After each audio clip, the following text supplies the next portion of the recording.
Je sais où tu te caches! Viens ici que je te bute, enculé! Ta gueule!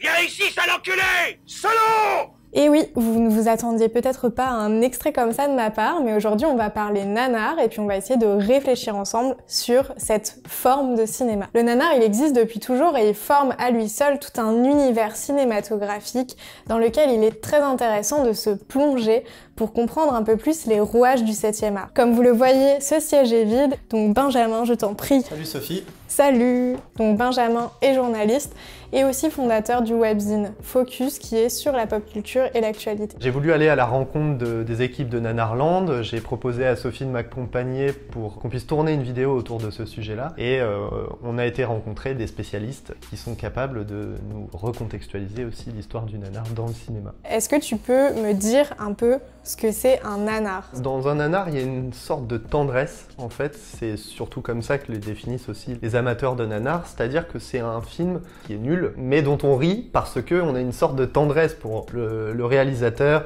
ou les acteurs qui pensaient faire quelque chose, pas d'incroyable, mais qui pensaient faire un vrai film.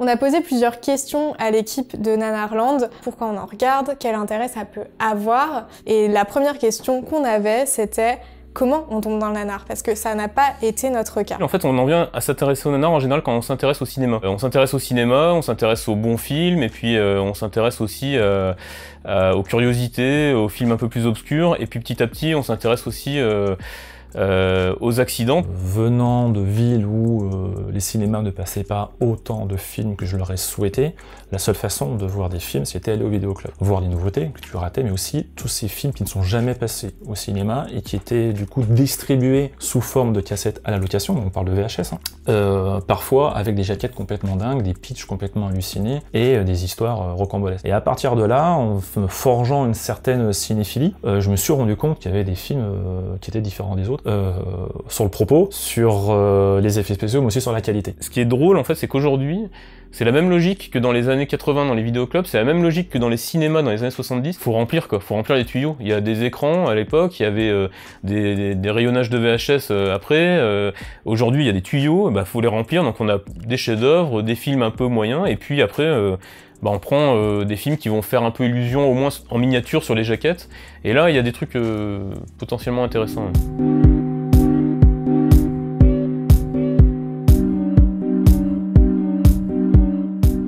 Les codes du nanar, si on peut dire, c'est à chaque fois des échecs. Et on n'a pas forcément tous les échecs dans un nanar. Il peut y avoir certaines choses qui fonctionnent. Il peut y avoir une chose qui fait basculer tout. Il suffit que ce soit le doublage ou les effets spéciaux. On n'est pas obligé d'avoir le cocktail de tous ces codes. Parce que tout dans le nanar est important.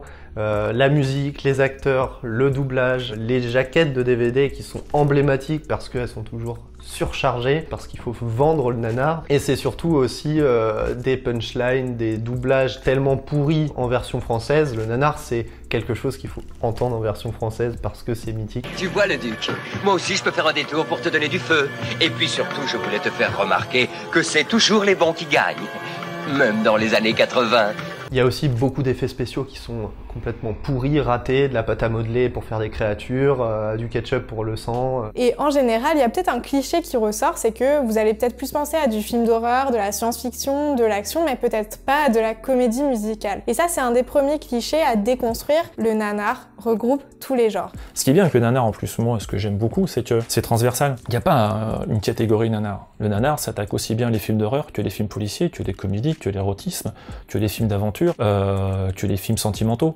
C'est aussi bien français que coréen, que australien, turc, sud-américain. C'est pas réservé à une certaine période historique. Le nanar, il a toujours existé depuis le début du cinéma en fait. Tant qu'il y aura des gens qui veulent faire des films, il y aura forcément des nanars. I did not hit her. It's not true. It's bullshit. I did not hit her. I did not.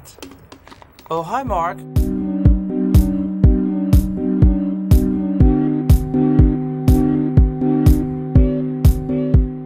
Pour ceux qui nous regardent et qui veulent faire du cinéma, je pense que c'est aussi intéressant de se pencher sur le cas du nanar. Le nanar, puisque ça représente l'échec, de toute façon, peu importe le genre, peu importe l'époque, donc ça va vraiment nous apporter un regard plus large sur le cinéma et c'est le parfait contre-exemple quand on veut faire un film. Oui, ça nous rappelle aussi que le cinéma, c'est une sorte d'art collectif et que ça regroupe plusieurs corps de métier, un éclairagiste, un dialoguiste, un scénariste, un responsable des effets spéciaux et qu'on ne peut pas imputer à une seule personne le succès ou l'échec d'un film. Pour moi, le cinéma classique et le nanar, c'est le recto et le verso d'une même feuille. Ça nous éveille en fait à l'importance de chaque étape d'un film.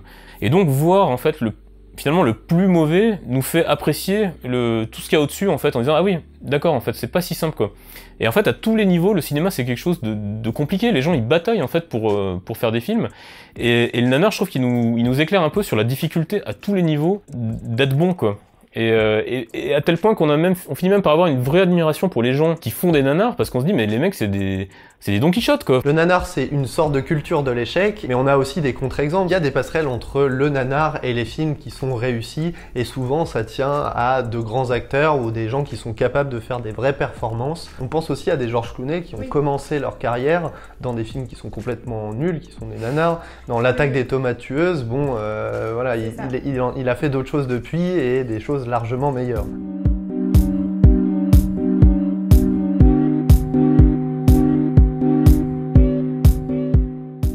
Et puis ça peut être aussi un révélateur de l'histoire du cinéma et de comment on peut penser le cinéma. Il faut aussi prendre le temps de voir ces films au premier degré pour juste le plaisir, mais c'est bien aussi de se repencher dessus ensuite et de réfléchir à ce qu'on a vu, comment c'est mis en scène, qu'est-ce que ça raconte et qu'est-ce qui ressort le plus dans ces films. Regarder les films pour rigoler, c'est le premier degré, on va dire, du nanar. Après, ce qui est passionnant, et c'est l'objet du site, en fait, c'est l'objet aussi de tout ce qu'on a fait à côté. C'est-à-dire qu'on s'est rendu compte qu'en fait, c'était presque un témoignage socio-culturel, à la fois du cinéma, de l'histoire du cinéma, de l'industrie du cinéma et de la société, en fait. Oui, on dit souvent que le cinéma, c'est un miroir de nos sociétés, et là, en l'occurrence, le nanar, c'est un miroir des travers de notre société. C'est vraiment raciste, mais c'est le reflet du racisme de l'époque, en fait. Par exemple, sur les films de Kung Fu, les titres sont hallucinants.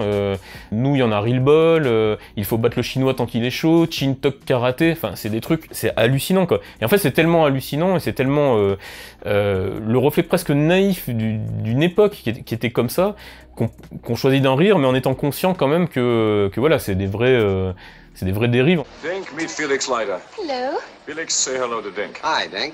Dink, say goodbye to Felix. Man talk. Mais le nanar, c'est un peu aussi un reflet d'un instant d'un certain cinéma mainstream. Hein.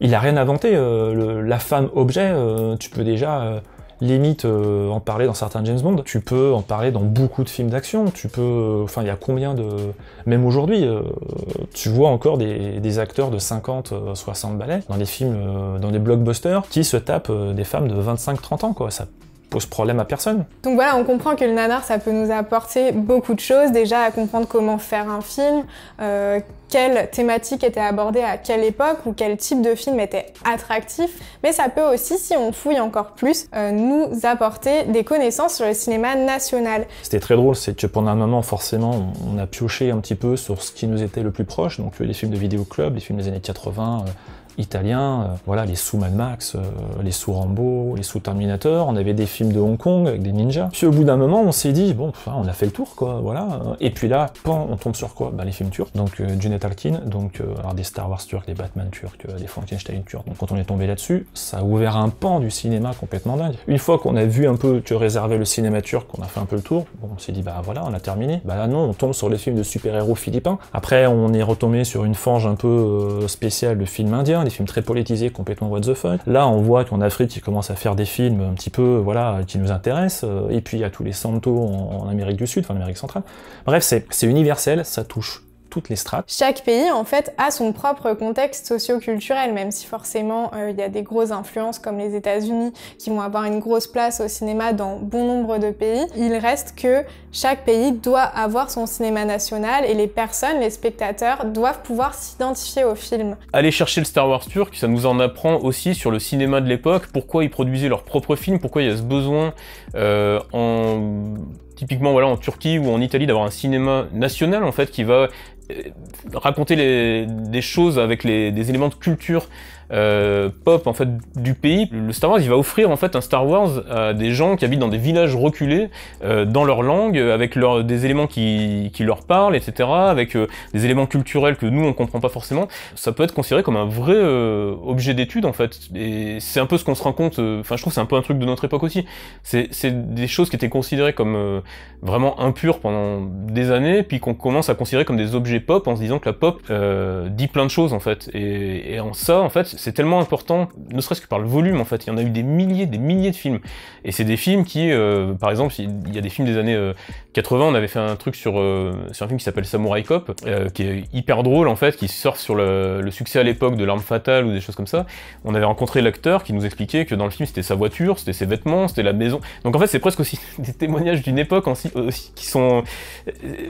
voilà, il y a un côté presque voyage dans le temps par moment où on se dit c'est un témoignage d'un truc en fait assez unique finalement. Pour conclure, on peut dire déjà qu'il faut regarder des nanars parce que c'est extrêmement drôle. C'est un cinéma qui est très abordable et qui dit beaucoup de choses sur l'histoire, qui dit beaucoup de choses sur les métiers du cinéma. On a des carrières d'acteurs, de réalisateurs, de compositeurs de musique qui sont incroyables et qui ont commencé par le nanar tout simplement, et qui ensuite ont fait des films respectables, qui ont réussi, qui ont fonctionné, qui ont trouvé leur public. Et merci aussi à Nanarland pour leur travail sur des bouquins. Ils ont sorti des livres, ils ont sorti Nanaroscope, ils ont sorti Escale à Nanarland, plein de petites rubriques qui nous expliquent aussi, qui nous font venir petit à petit dans cet univers particulier.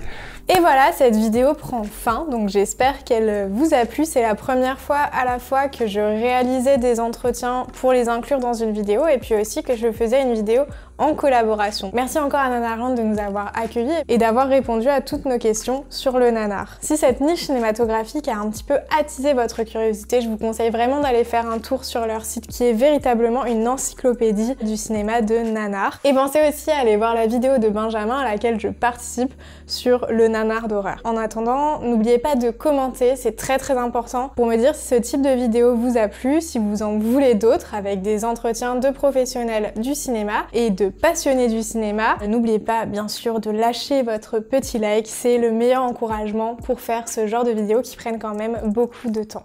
Et puis on se retrouve pour une prochaine vidéo.